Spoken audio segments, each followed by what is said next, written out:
The sound of shuffling papers drifted through the half-closed door of Daniel's office. His voice followed, low and clipped, as he spoke into the phone. "No, she won't be a problem." The sentence froze me where I stood in the hallway. He didn't know I was there, holding a folder against my chest, listening. Every instinct told me to push the door open and demand answers, but my feet stayed rooted to the carpet. 4 months, things had felt off. Invitations to meetings had stopped appearing in my inbox. Clients who once relied on me now seemed unsure of my role. Even the receptionist hesitated when she handed me the weekly reports, mumbling that Daniel preferred to handle things directly.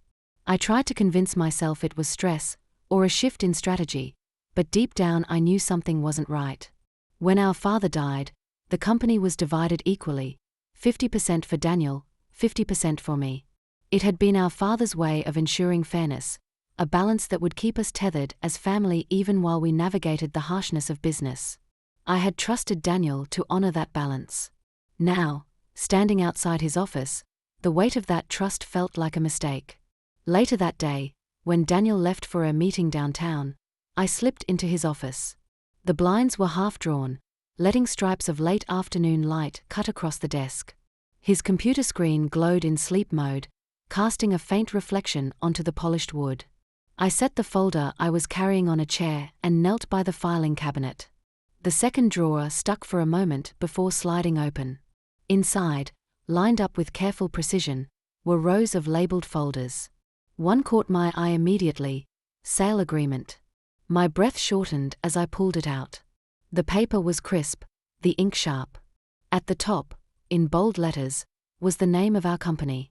My brother's signature appeared neatly at the bottom. And just above it, mine. I gripped the page so tightly the edges bent. The signature looked exactly like mine, every loop and line copied, but I had never signed this document. My hands shook as I flipped through the rest. The sale had already been processed. According to these papers, I had agreed to give up my rights without hesitation. For a moment, the room seemed to tilt. I pressed a hand against the desk, fighting the urge to rip the entire file into shreds. Instead, I slid the folder back, forcing the drawer shut with trembling fingers. My heart pounded so hard it hurt. The rest of the afternoon blurred. I smiled at employees I barely saw, answered questions I didn't hear, and nodded at Daniel when he returned, his tie loosened, his phone still buzzing with messages.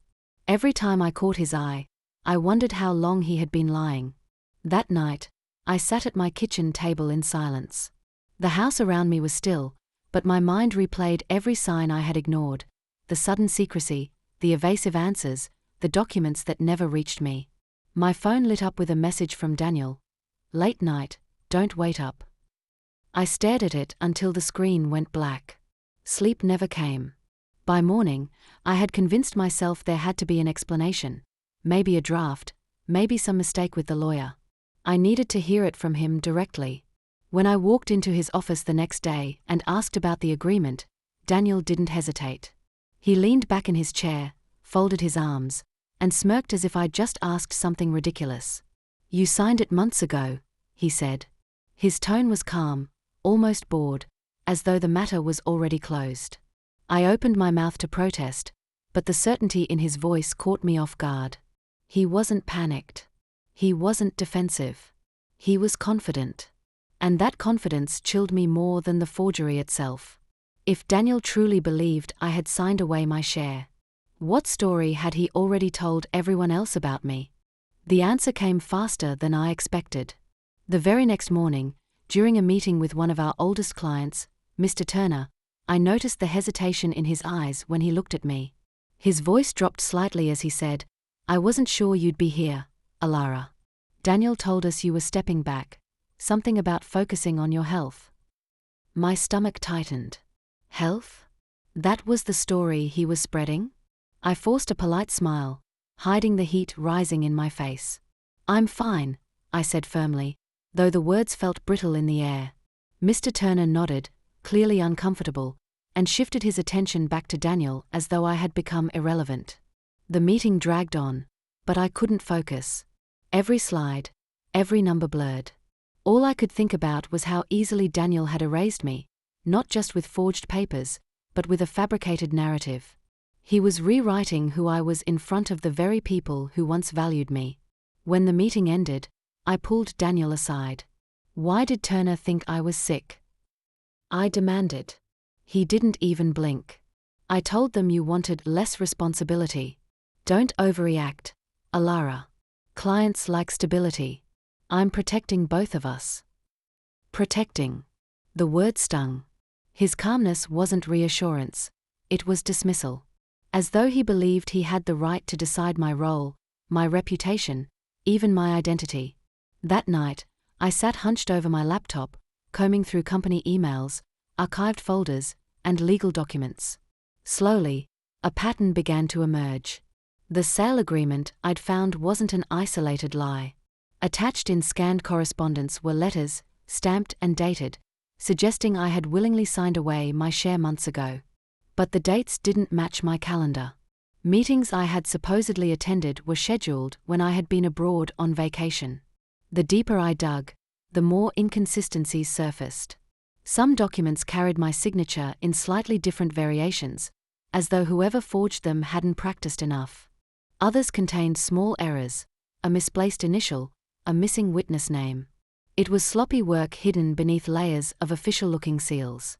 I leaned back in my chair, rubbing my temples. Daniel wasn't just trying to push me aside. He was systematically burying me under a pile of fake evidence. Still, one detail nagged at me. Why sell only my share? Why risk everything just to force me out?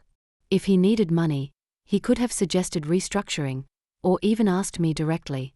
But he hadn't. Which meant there was more, something he was hiding behind the smokescreen of lies. I decided to test him. The following day, I asked casually in the office corridor, "So, how much did you sell my share for?" His eyes flickered, just for a second. Then he smirked. "Enough to keep things running. Don't worry about it." But I saw it. That flicker was fear. He wasn't worried about me discovering the sale itself. He was worried about me discovering why.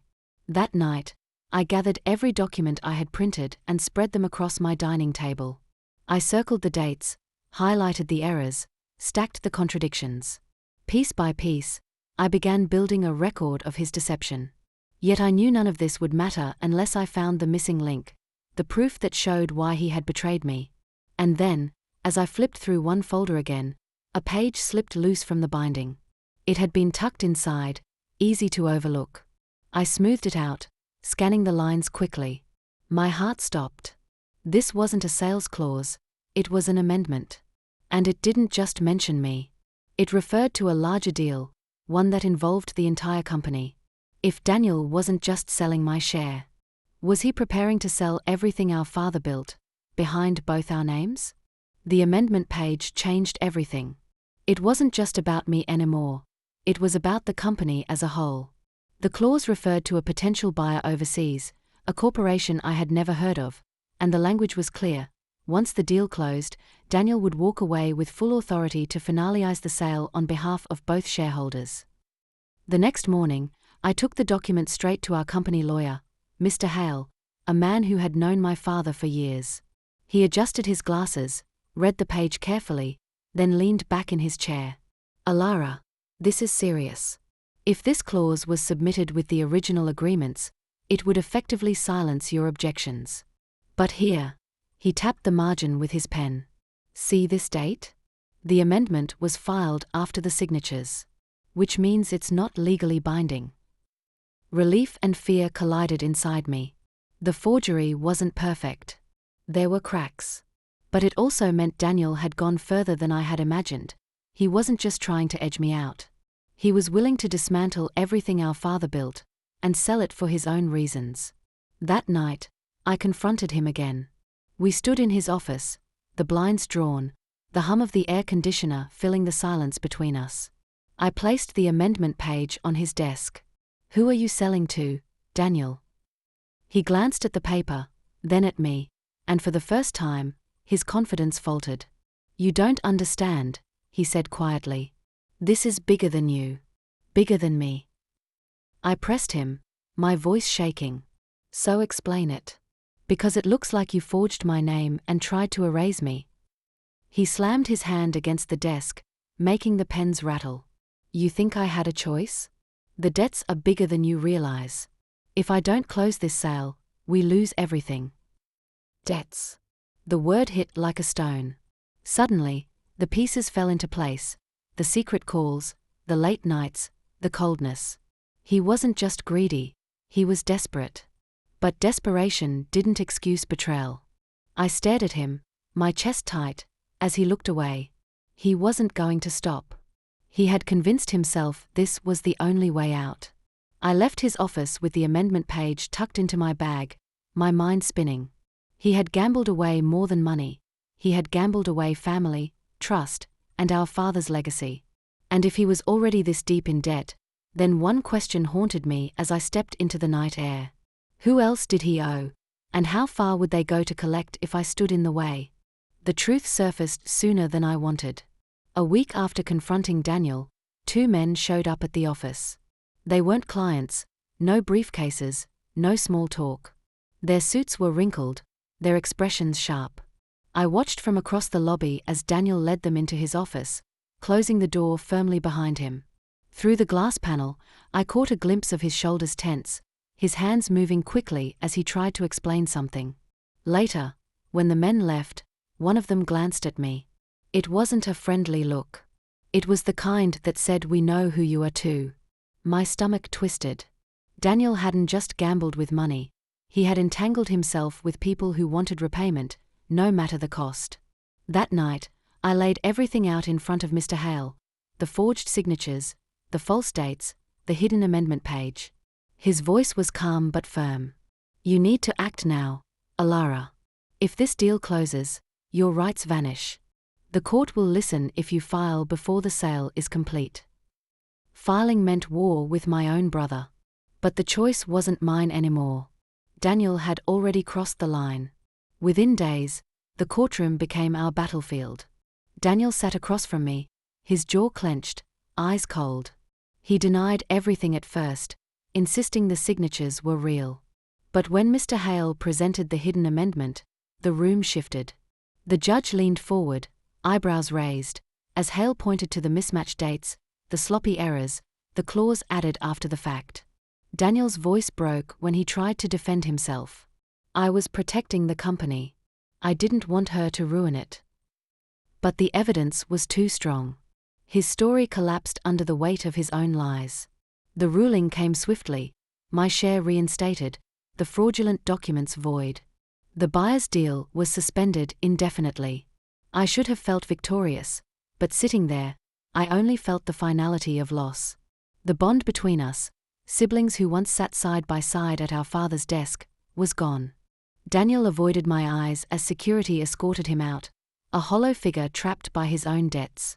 Weeks later, I returned to the office, papers in hand, ready to rebuild. Employees who had once looked at me with hesitation now greeted me directly. For the first time, I felt ownership not just in name, but in presence. I wasn't Daniel's shadow anymore. I was the rightful partner, standing on my own. But the twist came quietly. In a letter delivered to my desk one morning, Daniel's handwriting stretched across the page. He wrote that he had signed over collateral not just from the business, but from his personal assets. He mentioned names I didn't recognize, men who wouldn't stop at legal losses. His warning ended with one line: "They'll come for me first. But if I disappear, don't think you're safe." I folded the letter slowly, the weight of his words pressing down. I had won back the company, reclaimed my voice, and broken free from his betrayal. Yet as I stared at the empty chair where my brother once sat, I realized one truth I couldn't ignore. The debts he left behind might not vanish with him. And my fight may not be over.